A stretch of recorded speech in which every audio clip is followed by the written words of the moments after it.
Thank you for waiting. I finished checking your adventurer handbook. Here are your commission rewards. We have no other urgent commissions on the books at present. Thank you for all your hard work lately. Perhaps you two could consider taking a vacation. Amazing! Paimon never thought we'd end up having downtime in Nocrai. Things were pretty hectic when we first got here. Everywhere you looked, it was either the Wild Hunt causing chaos or the Fatui stirring up trouble. It felt like this whole region was one giant slime in a barrel, ready to go boom at any moment. Sure have. Things were looking pretty dicey, but in the end, we managed to turn it around. Whoa! Paimon just got deja vu! Oh, that's right. It's because we've done this like a million times now. Ah, yes. Are you two aware that the Moon Prayer Night is soon to take place? Oh, yeah! Llama told us that was coming up soon. Wait, why do you mention it, though? Do people in Nasha Town celebrate it, too? Paimon thought it was just for Moon Goddess worshippers. You're partially right. Most people in Nasha Town just see the festival as an opportunity to do business. They do not concern themselves with the religious element. The festival was first celebrated by the Frost Moon Scions. On this day, they would wear moon prayer blossoms and celebrate the birth of the moon goddess through song and dance. They would also prepare food and handicrafts, and give them as gifts to others. Over time, it became Nordkrai's most lively festival. Oh, sounds like fun!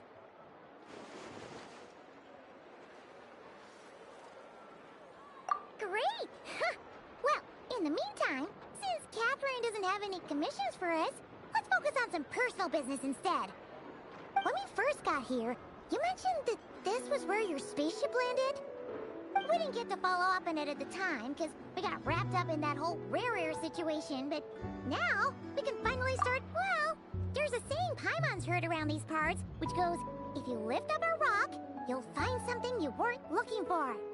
By that logic, you'll never find what you're looking for while you're searching, but the moment you stop looking, it'll jump right out at you.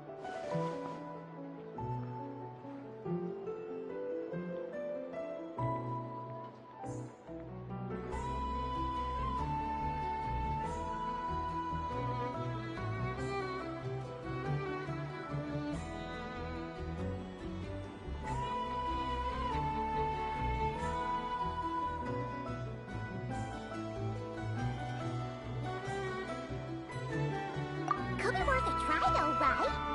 Anyway, Paimon suggests we focus on other stuff we want to do for now, and just keep an ear out for spaceship-related intel as we go.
What's wrong? She looks super serious all of a sudden. Huh? Paimon gets why you'd be concerned about Columbina, but what does the doctor have to do with anything? Oh, that's true. And now that you mention it, we're definitely overdue for a showdown with the Fatui. It is weird that he hasn't shown himself this whole time. What could he be up to?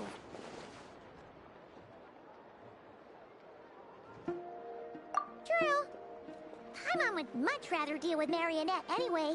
She says the meanest things, but when it comes down to it, she doesn't seem like a bad person. Maybe it's the pressure of being a Fatus? Especially as a Harbinger. Does she feel like she's gotta act? But then, Every time we headed out with Rarier, she always wound up having to repair Polonia and her other robots. That's gotta sting. Losing face always hurts more for people who care a lot about their image. She's probably still furious about it. What? Relax! She's not even here! Huh? What's the matter? Oh, nothing, nothing! Sorry, we'll be on our way now. Where are we again? Oh yeah, Columbina? Right, yeah, let's go see Columbina.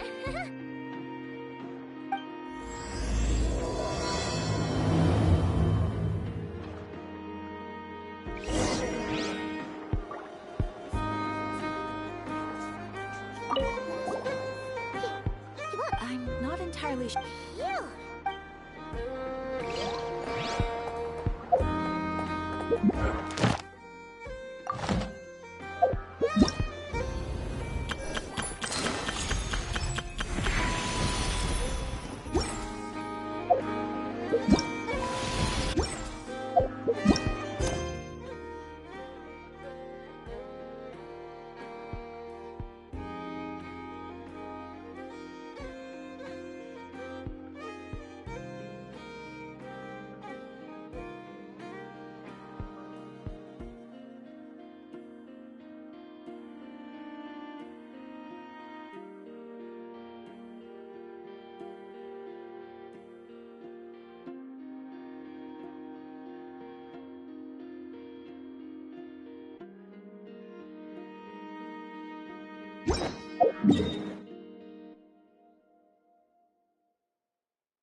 Is me sitting here a rare sight? No, we just thought you'd be resting. Perhaps I would have been, were it not for the sudden arrival of some unexpected guests. Not that I consider it a disturbance. After all, you are the only ones who are free to enter. Would it not be a little unfriendly of me to lie down while we speak? I didn't realize you put so much thought into little things like that.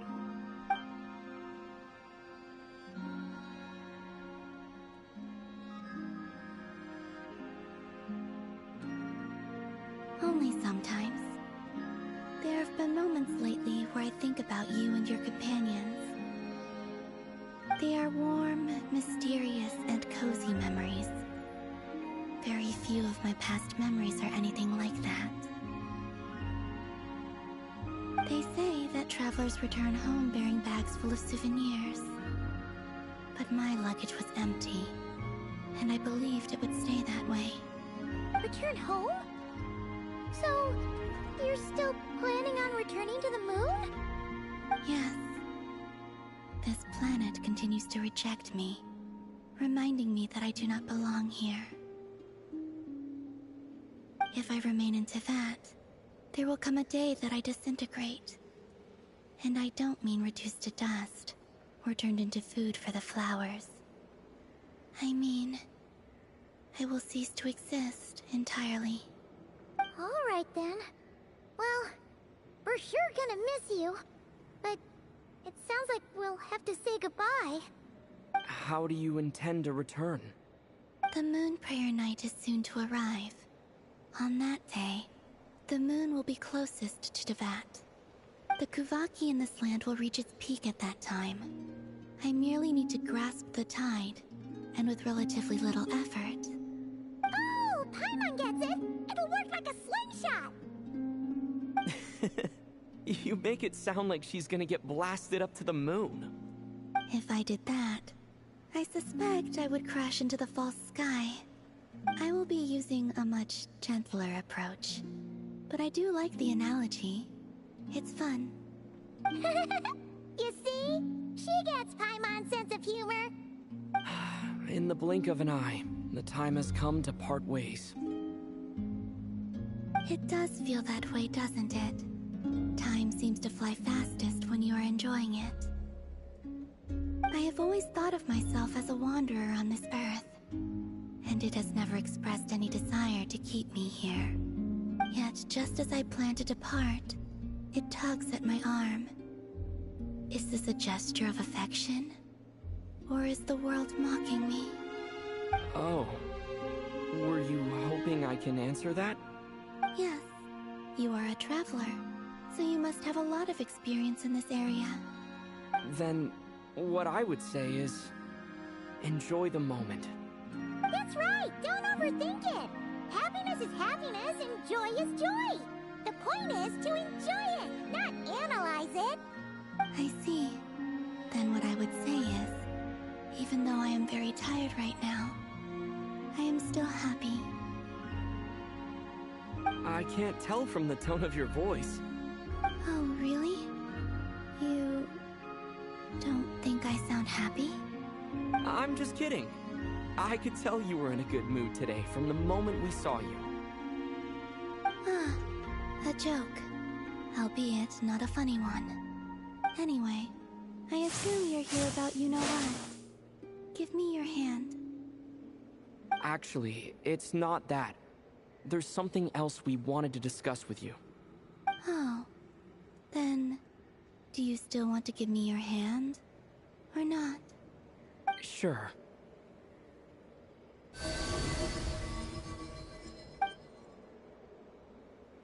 Thank you. So, I've heard that in the Moon Prayer Nights of the past, people here would hold celebrations in the Moon Goddess's honor. Since you helped so much in our fight against the Rehir of Solnari, I think you deserve a farewell party before you return home. I haven't asked everyone else for their opinions on this yet, but I'd like to invite you to join the upcoming Moon Prayer Night. I've never joined a Moon Prayer Night before. I'm not sure what I would even do. Oh, don't worry about that! We take care of everything! All you need to do is show up. Of course, there's no need to force it if you're not feeling strong enough. It's just, this kind of felt like a golden opportunity. But they call me Kutar, and the Fatui have an arrest warrant out for me. I shouldn't appear in public right now.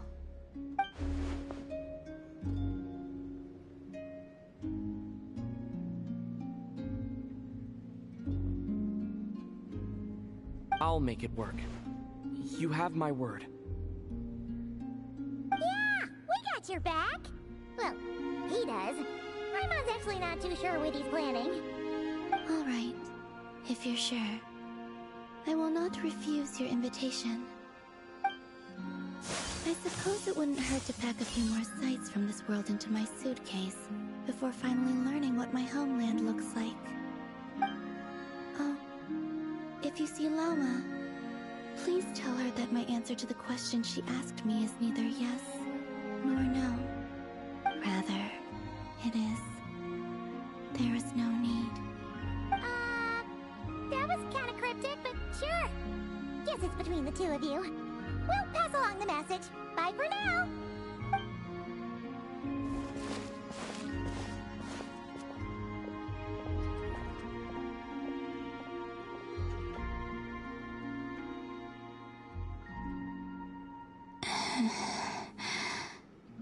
And also, I do not know.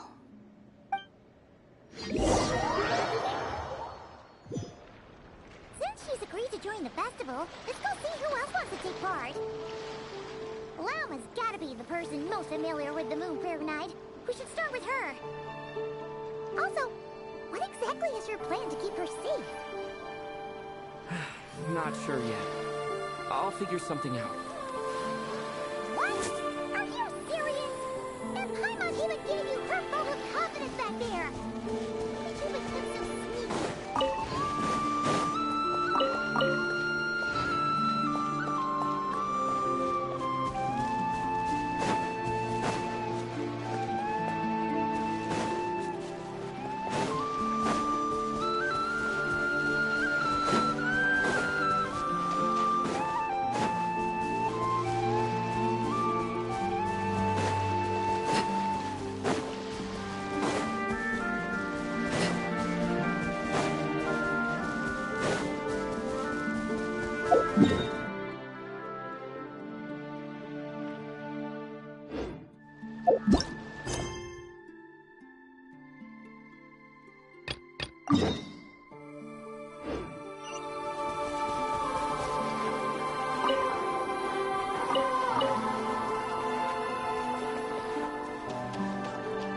Hey,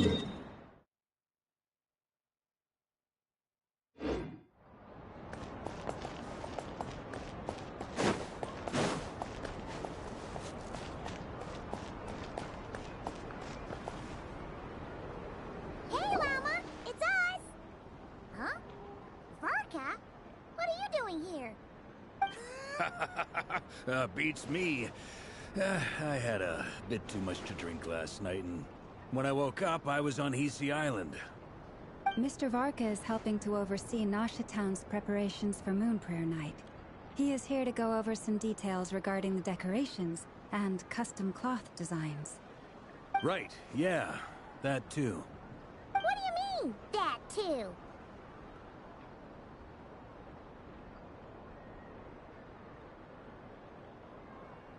Yes. Celebrating this festival is a long-held tradition here in Nordkrai. On this day, the crescent moon at the top branches of the verdant crest turns into a full moon, and the moon prayer blossoms bloom with a special radiance. Our people take these to be blessed omens. It's an especially welcome event coming off the back of all that nasty business with Rare. Everyone got put through the ringer recently, and now they're looking to turn their fortunes around. The big shots in town all agree that a big, lively celebration is just what we need to rebuild people's faith in this place. No wonder Catherine said the people weren't so bothered about the religious element. That's right. It's become more of a local custom by this point. The celebrations have little to do with whether the religious stories behind this event are true or not. Even the Frost Moon Scions are eagerly awaiting the coming of Moon Prayer Night, despite now knowing that their past beliefs were founded on a falsehood. That's fair. It's a bit like the Lantern Ride in Liyue. It's a chance for people to enjoy themselves, not debate the existence of the Adepti. Oh, one other thing. We just went to see Columbina. We went ahead and invited her to take part in the festival this time. Hope it's okay. Wait, so... you mean she agreed to it? Huh. That's quite a surprise. Then, I suppose that she intends to return to the moon on that day. Oh, yeah! It's kind of a complicated process, but basically, it's like a slingshot. I understand. In truth, I had a feeling that she might make such a decision. Well, if Kuthar has decided to participate in the festival, we should prepare accordingly. Yeah, exactly. She was saying how it could be risky for her to show her face in public. We were wondering if there was any way we could hide her.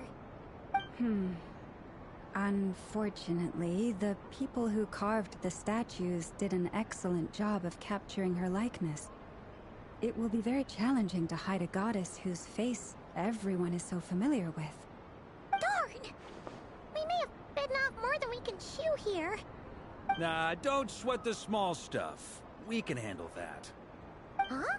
Are you saying you have a plan? Not as such, no, but the most important thing with a festival is to keep the mood light and your spirits up. You can't go preparing for a festival with those long faces. You'll never convince anyone to enjoy themselves. The Mondstadter spirit is strong with this one. As it happens, I agree with Mr. Varka. Let's start by making our appreciation for Kuthar the beating heart of the festive atmosphere. And who knows? Once we get the ball rolling, perhaps everything will just fall into place. Hey! Did you catch that? Llama said the thing! Or close enough at least. I'm looking forward to the Moon Prayer Night already. We have a festival in Mondstadt called Windbloom, and you can always tell which couples are celebrating it for their first time by the smiles on their faces. Big, beaming smiles like their whole face is glowing. And I have a feeling we'll get to see that same smile on the Moon Goddess's face at this festival. Not quite the same, surely. Anyway, I'll take care of business in the city, but I'll have to leave the decor up to you and the Frost Moon Scions. No one else can capture that traditional aesthetic quite like you guys. But lastly, there's the final key element that brings the festival to life. Companionship.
Before you leave, let me show you something that we've been preparing. Mr. Varka had asked to see it already, so you may as well tag along. Also, I have some further questions about Kutar's decision.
I believe so.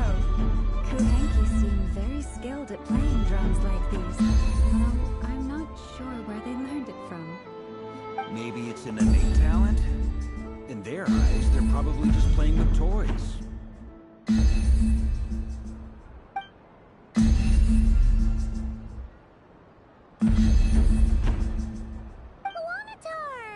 You wanna play too?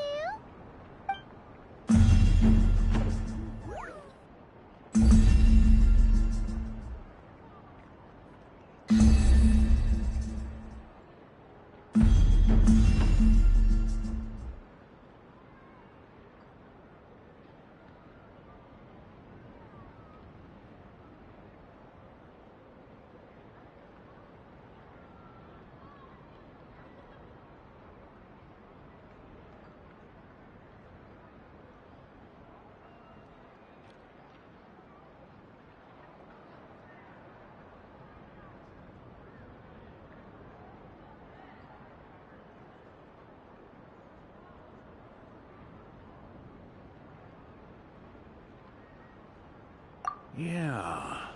She looks more confused than anything. Maybe we can teach her next time if we get the chance.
What are these floaty things?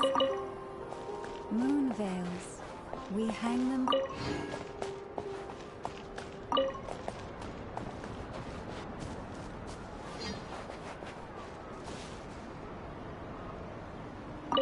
We're fully folk. Please have patience. The Moon Prayer Night will soon be upon us.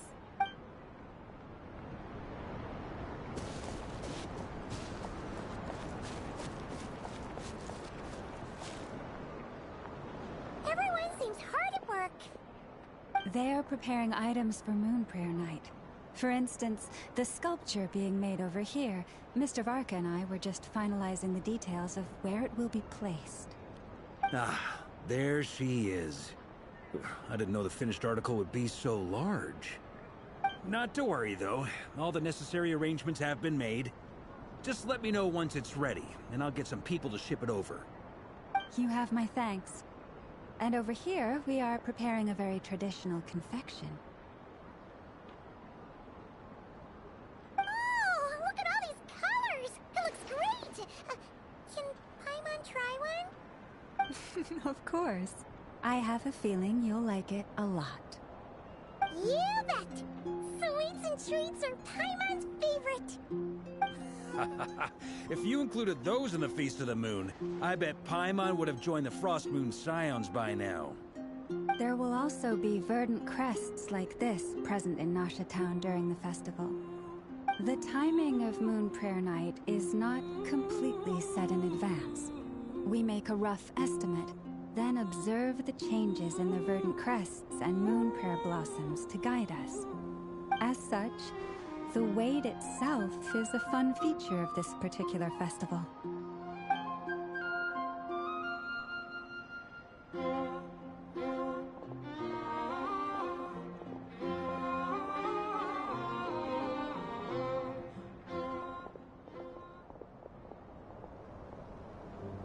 Let's talk here.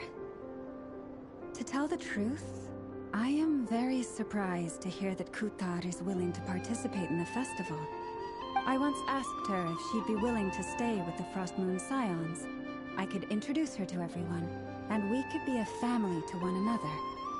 She did not answer, but she has not appeared here since. I took this to mean her answer was no, but if that were the case, she would not have accepted this invitation.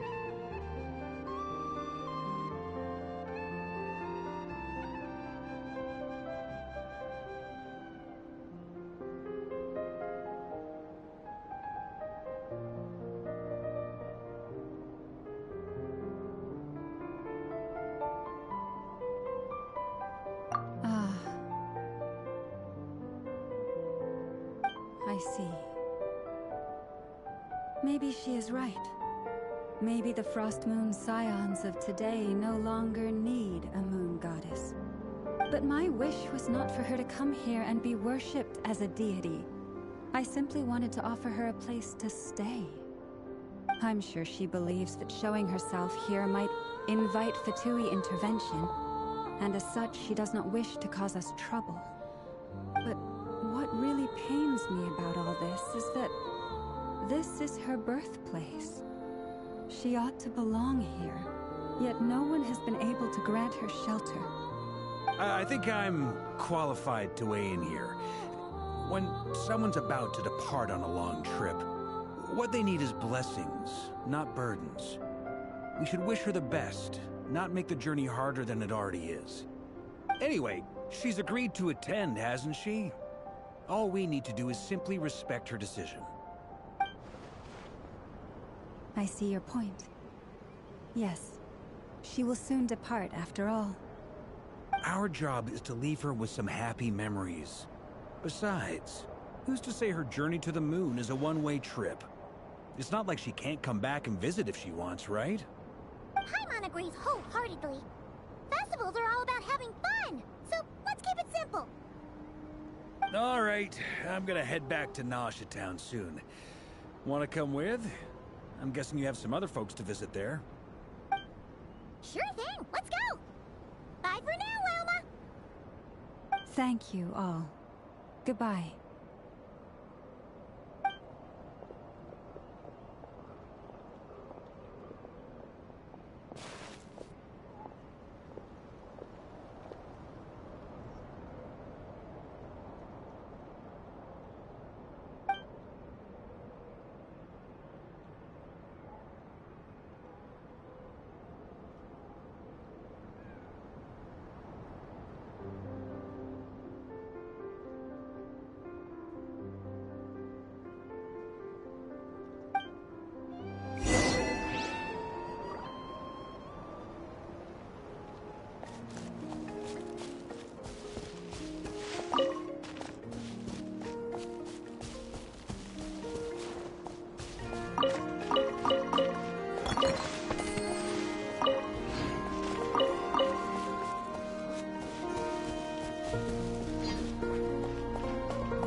could they be chatting about?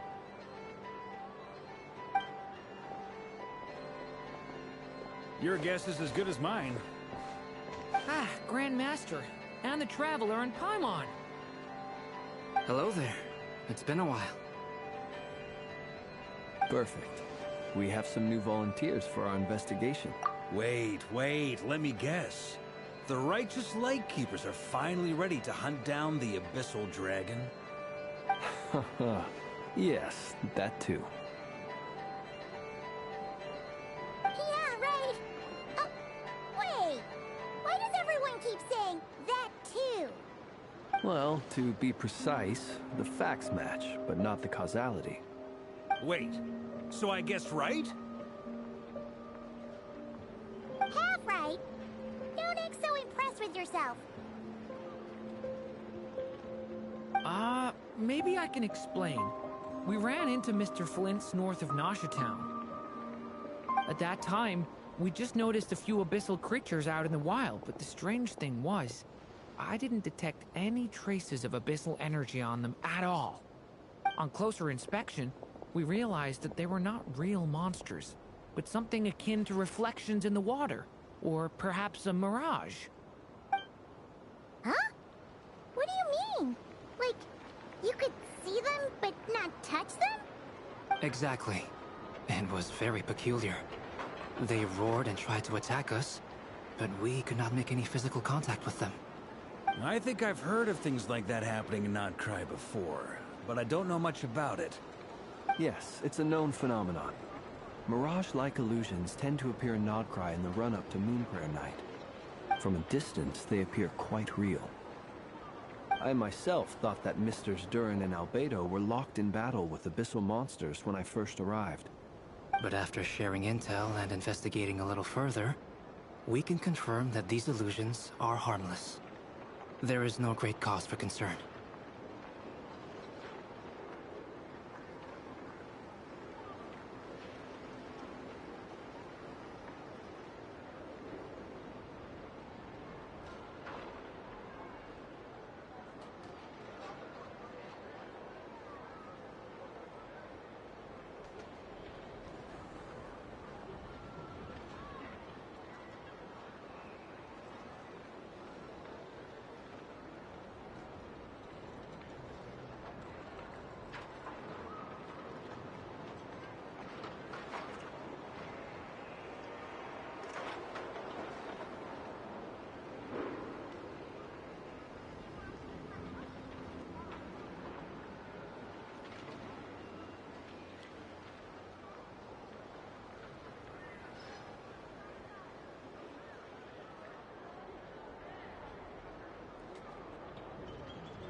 All the Mirage stories I've heard are either animals, rocks, or small houses.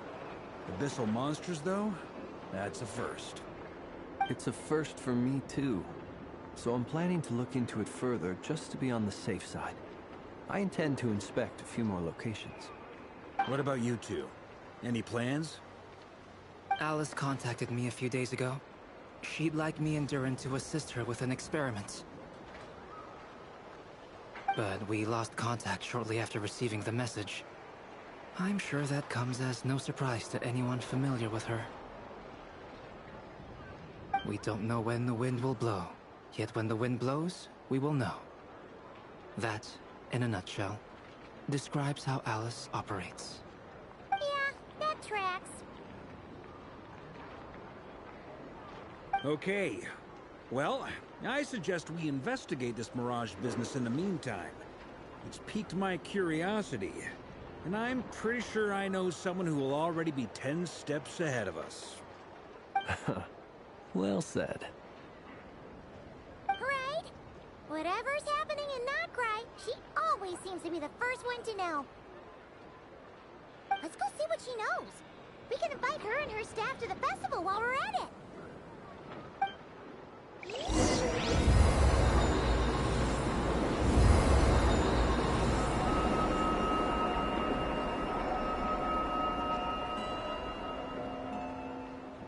into my eyes is ill-advised. I can't promise you'll like what you see.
Something you wish to report? Go on. You have my undivided attention.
You're right, I have noticed. There's certainly something a little fishy about this situation. Only a little, though. Records indicate that this phenomenon can occur in the days before and following Moon Prayer Night. That said, it has always been a rare sight in the past. The odds of encountering these phantoms are similar to looking up in the night sky, happening to see a shooting star, and managing to make a wish before it disappears. But this time, either everyone's getting lucky, or they're appearing far more frequently than usual. Yehoda's out gathering intel as we speak. In the meantime, let me check off some points of interest. First, the Abyss. The ones we saw seem to be abyssal monsters. Indeed. But we have identified one location where many more of them have made an appearance. And not just monsters, but human phantoms too. Given the scale and nature of the phantoms, it's almost as if someone's last memories are coming to life. Or perhaps the memories of multiple people. Oh. So you mean the phantom monsters are hunting down the phantom humans? Exactly. The phantoms can interact with each other, but we have no means of intervening. In addition, some of the human phantoms would seem to be from the very distant past. This is clear both from the clothing they wear and the stories they tell. They claim to be from Hyperborea, a name which I've heard from Lauma before. If this is true, it means they must be from 6,000 years ago. Did Paimon hear that right? 6,000 years? It sounds like this merits further exploration. That'd be a big help. I'll leave it with you, Albedo. My knowledge of ancient history is non-existent. I used to doze off every time the pre-Knights Favonius era came up in class. It's quite a miracle that you were able to understand these phantoms' speech, given how long ago they lived. I suppose you're right. But I'll leave the archaeologists to ruminate over that conundrum. As an intelligence broker, my sole interest is in the value of the information I gather. Which, in this case, hopefully means earning myself some good favor with our dear Lady Moonchanter. So calculating. Whew, this intel broker logic always catches Paimon by surprise. Sounds to me like we could split the work up. I think the abyssal phenomenon is best left to Albedo, Flint's, and me. Agreed. It coincides with my duty as a Lightkeeper. For my part, I'd like to understand the Abyss better. Even a little knowledge would go a long way. This is certainly a rare opportunity to study the Abyss. But even rarer, perhaps, is the chance to make contact with the Ancients. The Curatorium will take the lead on investigating the Hyperboreans. We put in the work to learn what we know so far. It seems only fair that we get some quantity of exclusive intel. That just leaves our trusty team of 2 unassigned.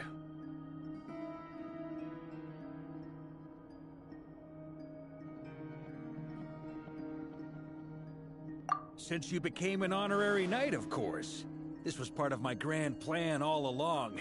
Oh yeah, by the way, we managed to convince Columbina to come to the Moon Prayer Night celebrations. Would you and Yehoda like to join too? She agreed to that? Huh. Quite an achievement. Never underestimate the traveler, I guess. I'd be happy to join. No point shutting myself inside when the streets are all decked out. I doubt any clients will be visiting during the festival in any case. And Yehoda loves a party, so I'm sure she'll jump at the opportunity. No, no, no, no, no, no, no, no, no, no! Way to contradict me in front of... Wait, no, that's not what I have bad news, boss. So many people. All right, everyone inside, quick!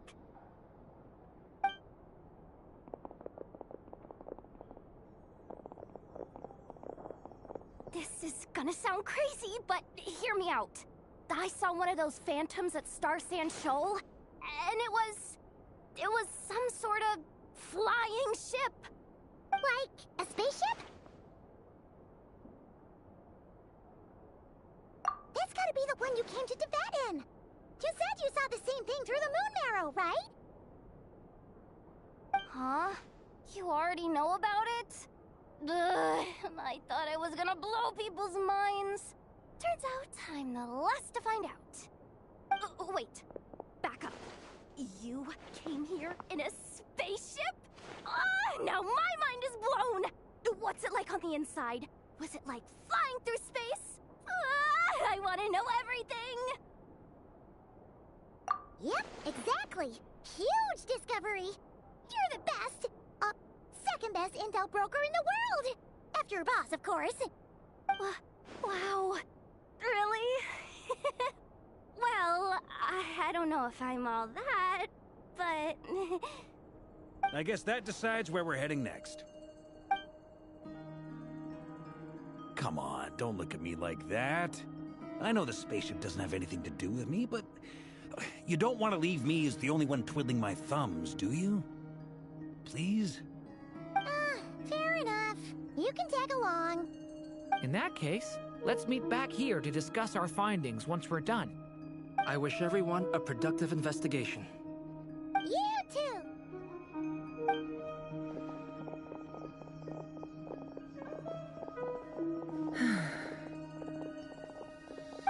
What's up, boss? Aren't we gonna head out? Tell me, Yehuda, when did the Curatorium start giving out intel for free? Oh, sorry, boss.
Right on the money. This phantom really is your spaceship.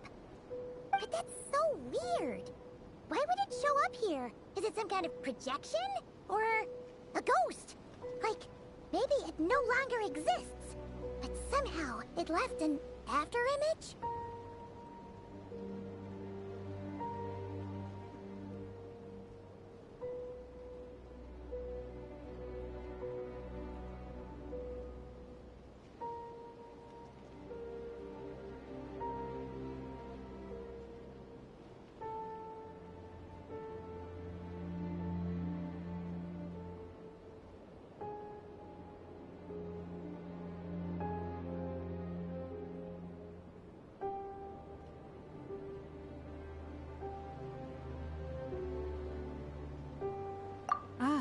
You're already here. Miss Lauma, what a surprise. I thought you were busy with festival preparations. I was, until one of our people informed me that a strange sight had appeared at Star Sand Shoal. No one's ever seen something quite like this before.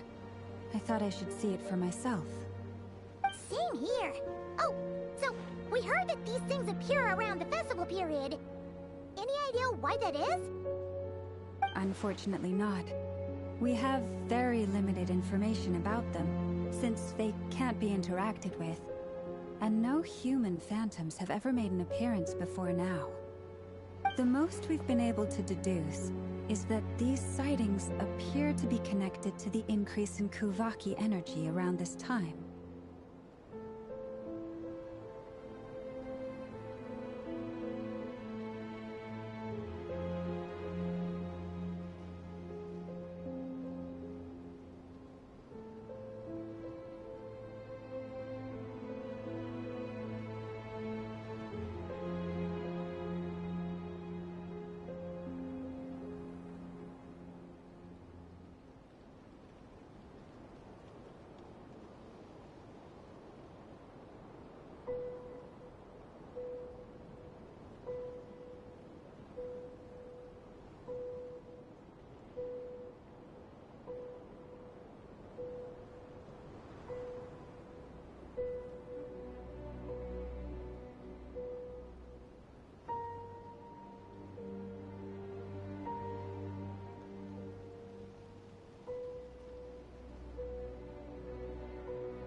Seems like that's all we can do. This is all so confusing. Allow me to lend you a hand.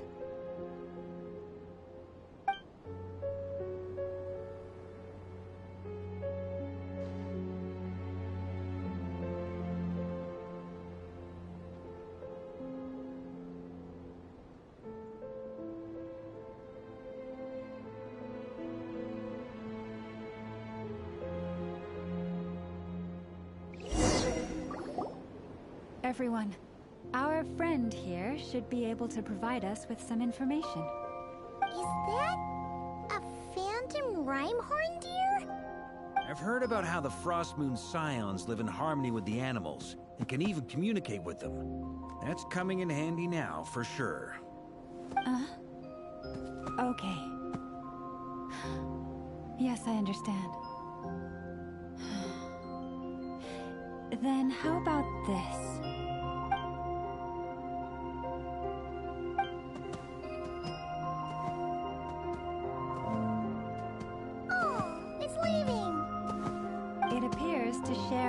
Curiosity about this giant spaceship, so I asked it if it wouldn't mind investigating along with some friends.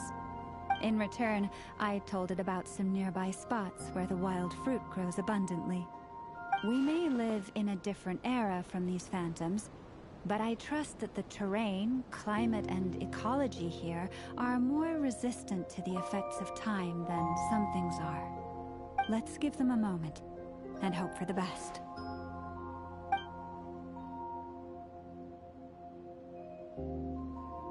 All back together? Must have been a lot of fruit.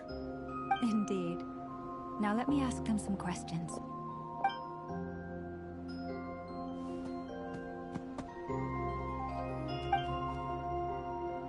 It did find a lot of wild fruit, enough for them to feast for a long while. This puffin circled in the air several times, but didn't spot anything out of the ordinary. Certainly nothing to do with the spaceship.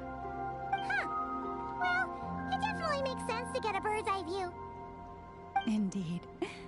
Other than that, I was also thinking that the world these phantoms see is also different from ours. Oh, I get what you mean. The wild fruit exist in both times and spaces, But there might also be things that only exist in that space-time, which we can't see.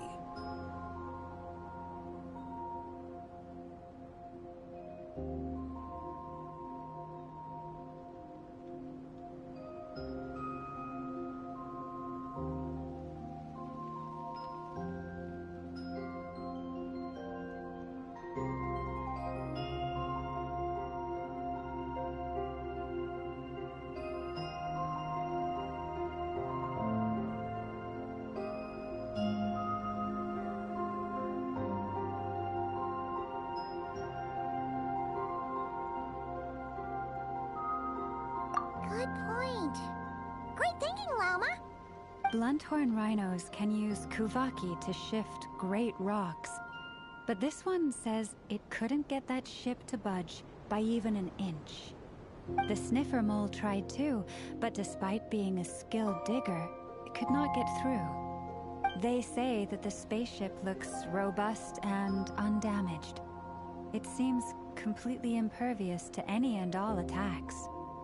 Whatever lies within is well defended from harm. So, just like us humans, there was nothing they could do about this spaceship either. Yes. Still, they deserve our thanks. We are grateful for all your efforts, dear friends. Now go, and enjoy your feast. I've noticed some other human phantoms gathered nearby. Come on, let's go talk to them.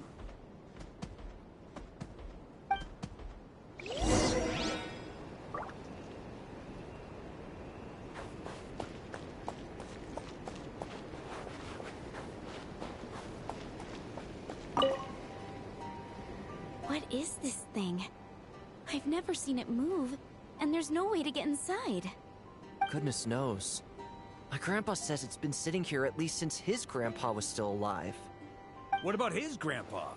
Did he say anything to your grandpa's grandpa about it? Huh?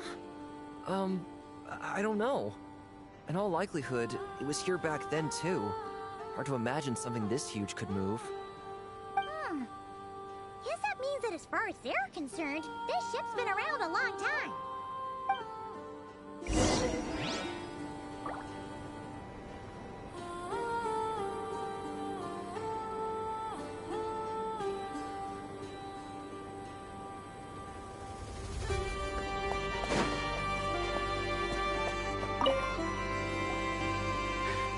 Come on, brothers. If we can get even a small chunk off of this thing, it's gonna be worth a fortune. Today is the day we strike it rich. Huh? You mean Paimon? Yes, brother, I shall join you. Let's make our fortune. We should go with them. What the? This thing is crazy tough. I can't even scratch it. What's it made of? Sorry, brother. Looks like we'll have to seek our fortunes elsewhere. Enjoying yourself? I was just seeing if I could influence this phantom's perception by playing. But nope, no dice.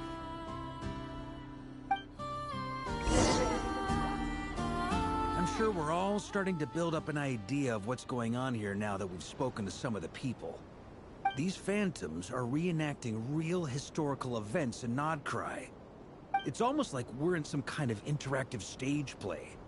We can talk to the actors, but the plot is fixed, and we can't influence it. It makes sense. History is set in stone. The objective facts of the past cannot be changed. Paimon totally thought you were just goofing around earlier. But actually, you were doing some serious investigating. Of course I was. Anyway, at this point, I think we're forced to conclude that although the Phantom spaceship is right there in front of us, we aren't going to learn much about it from these people.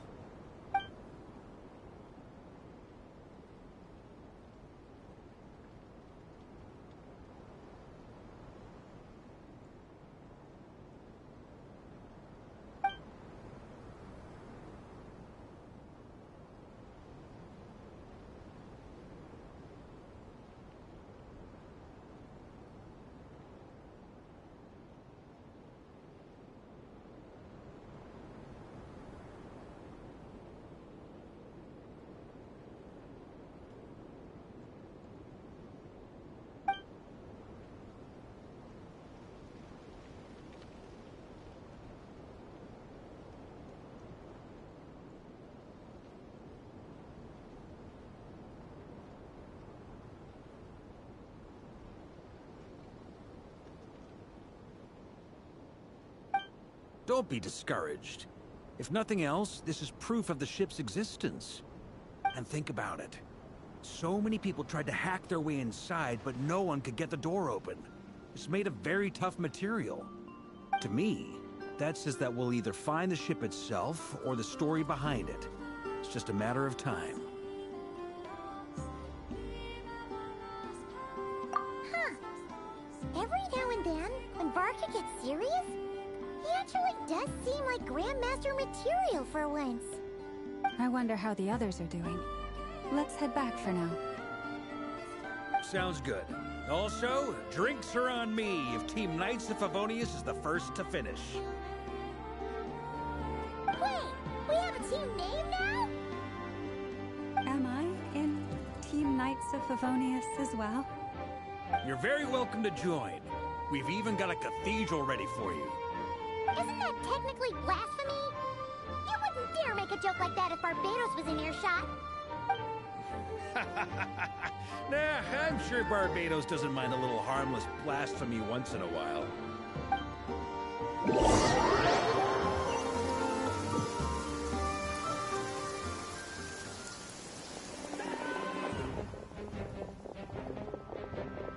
Oh, no! Get away!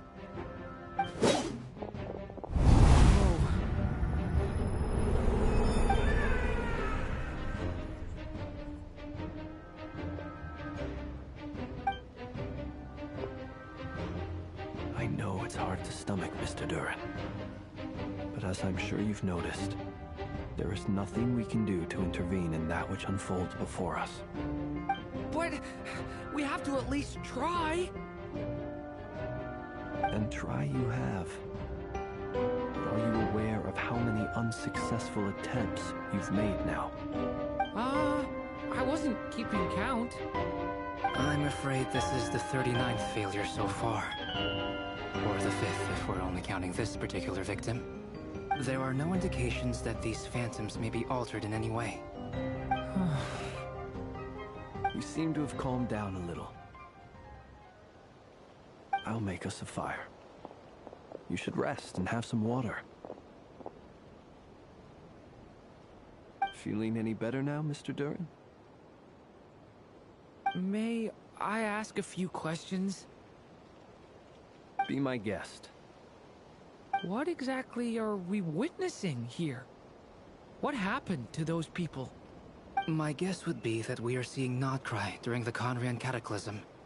Would that be accurate? Conria. That is correct. As you know, once the Abyss senses even the tiniest crack, it floods in and spreads like wildfire. There was a time in the distant past when it permeated all of Nordcry, causing immeasurable harm. The people paid a terrible price to heal this land. Then, 500 years ago, the whole of Teyvat suffered an abyssal disaster. Once more, Nordcry was dealt a devastating blow. I see. In the face of the abyssal onslaught, all were like grains of sand tossed around by a tidal wave. Be they human, fae, or god. The moment you witnessed is but one drop in a whole ocean of catastrophe. All right. I guess that answers my second question, too. I wanted to know why there's nothing I could do to help them, and that's because what we are seeing is history. That would be my guess as well. As I understand it, history and fate are not all that dissimilar. The latter may be unseen to us, but both are immutable. Yes. Fate was determined long, long ago. I still have a couple of other questions for you, Mr. Flint. You mentioned more than one abyssal disaster that has struck this land in the past. How can you be sure that what we're seeing is from the Conrian incident? And also, how are you able to stay so calm when you're talking about these events? From everything I know about you, you're not cold or ruthless, and you're not indifferent to the suffering of others. Alas, I am forced to show my age. I must be 600 or 700 years old by human measure. Wait, so you... One is not easily moved by history when one has witnessed the truth firsthand. I'm sorry. You needn't apologize. Your passion is a good thing to have. Treasure it, because someday you may find it in terribly short supply. Now, at the risk of offending you, I have a question in return. Your curiosity toward the Abyss, is it born from hatred or because you sense its call? I only ask because I kept a fragment of Rere's body in my lantern for a short time. Specifically, his heart. So I know what a burden it can be to carry the Abyss with you. And I hear its power growling from somewhere within you. In my eyes, your mere existence is a miracle. My honest answer is... I don't know. I don't think I have the confidence to say for certain. What I will say is the Abyss is not the only issue that haunts me. Even before I became who I am today, the question dogged me constantly. Should I even exist at all? My doubts remain unresolved. But when we fought Rerir, something became a little clearer to me. Sometimes it is the darkness within us that allows us to achieve the impossible. I certainly got the sense from your 39 attempts that you were trying to achieve the impossible. It sounds like you've resolved to see the truth for yourself. Absolutely. In that sense, he and I are quite similar. Then I wish you every success. I look forward to the day of your transcension. Well, if everyone's caught their breath, I suppose we should head back. Oh, and one last thing.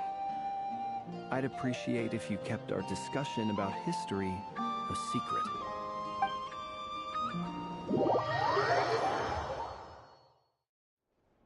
Incredibly, our separate investigations led us all to the same conclusion.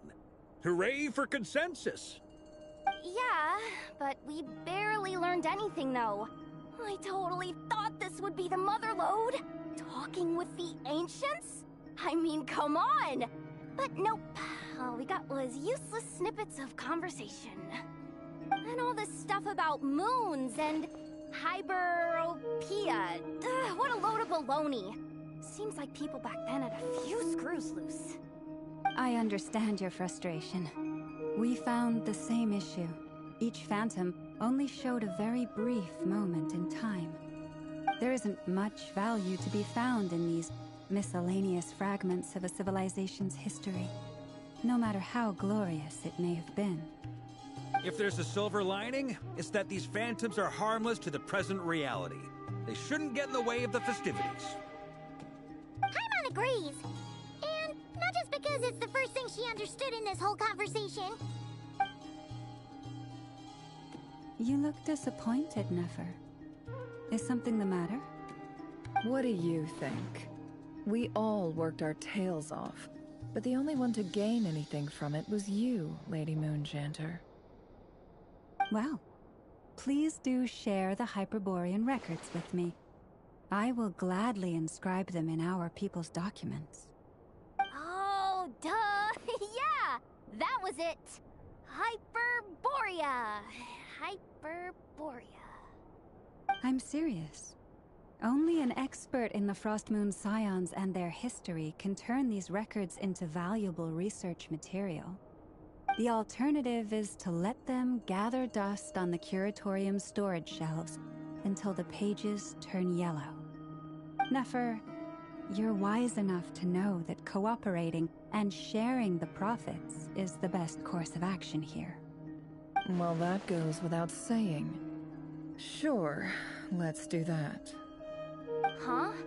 But didn't you say we aren't supposed to give out intel for free? Sorry. Shutting up. Now is not a good time to push Nefer's buttons. Anyway, back to Moon Prayer Night. I'm thinking that we should prepare something a little special, aside from the usual decorations and so on. You mean a parting gift? Can't go wrong with food. Although, Does food go bad on the moon? Perhaps a lantern would be a better choice. It might be dark up there. It could prove difficult to light a lantern on the moon. Magical stones might serve that purpose better. What about a clockwork mecha model from Fontaine? I've got a whole bunch at home. I use them for fighting practice in my free time.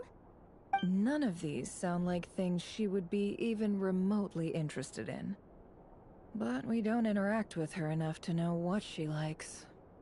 Yeah. It would really save us the guesswork if someone could find out what she's into. Wait, what the? Traveler? They're all looking at you.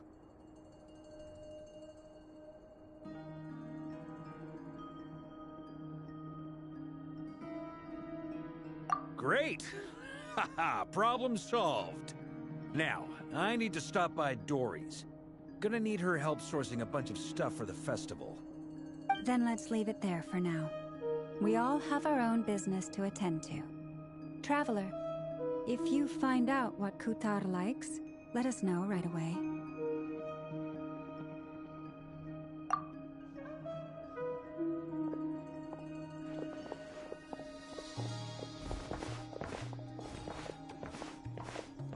Is something the matter? I'm fine. It's just... I'm still feeling a little rattled after witnessing the horrors of the Abyss. But it's okay. This is something I have to work through. I'll be all right. Thanks for your concern. Well, don't put too much pressure on yourself. If you ever feel like something's wrong, physically or mentally, we're here to talk.